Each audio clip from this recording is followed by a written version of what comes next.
নমস্কার। আজ আমার নিবেদন কবি মন্দাক্রান্ত সেনের লেখা বসন্ত।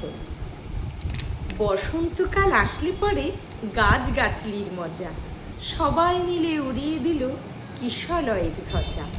সেজে গুজে চলল সবাই উৎসবে যোগ দিতে। শিমুল পলাশ সবার মাথায় টুকটুকে লাল ফিতে। কৃষ্ণচূড়ার আগুন রঙের ওড়না চুড়িদার, রাধাচূড়ার মতন আছে স্বর্ণকড়ি কার। চারুল পারুল ভাই বোনেতে করছে কি হাঙ্গামা। ওদের যে চাই গোলাপি আর বেগুনি রঙের জামা। আলোক সজ্জা নইলে কি আর এমন শোভা খোলে। অমল তাসের ডালে সোনার ঝাড় লণ্ঠন তোলে।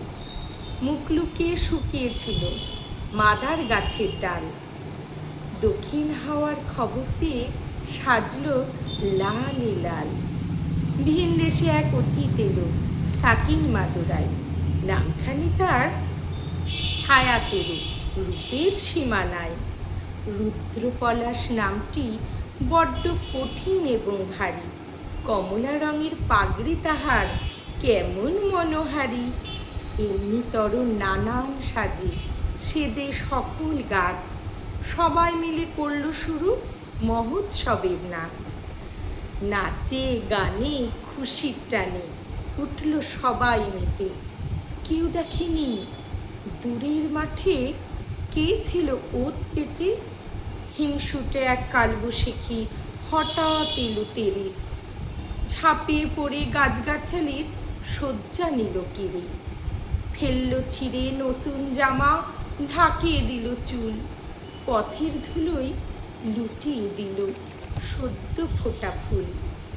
ধ্বংসলীলা সাঙ্গ করে উধাও হলো শেষে। কেন এমন দুঃখ আসে হাসি খুশির দেশে।